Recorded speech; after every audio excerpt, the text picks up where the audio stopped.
నేను కాపలా కుక్కలాగుంటా అని చెప్పిన. అదే కుక్కలు పాడవాడు అడ్డమైన కుక్కలన్నీ మా దగ్గరనే దాపరమైన ఈ కుక్కలు.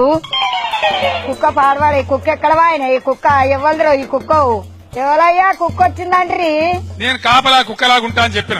వచ్చిన పాడుగా నువ్వా సారు కుక్క అనుకున్నావు నువ్వు ఏమనుకోకు సారు. నేను ఎప్పటి నుంచో చెప్తా ఉన్నా. ఏందది? ఒక దళిత నాయకుడిని ముఖ్యమంత్రి చేస్తాను చెప్పి కేసీఆర్ ప్రకటించాడు. ఏది చేయకపోతివా మరి? నేను చెప్పినా అంటే తల నరుక్కుంటా గానీ ఆ మాట తప్పను.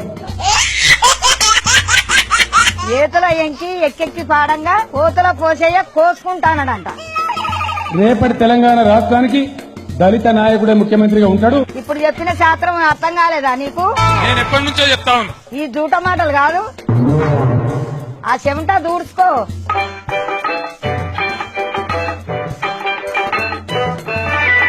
అబద్ధం చెప్పినప్పుడు చెమటలు గట్టినే వస్తాయి. ఏవో కోసుకుంటాడంట కోసుకుంటా చాలు మందిని పోయకపోతే చాలు.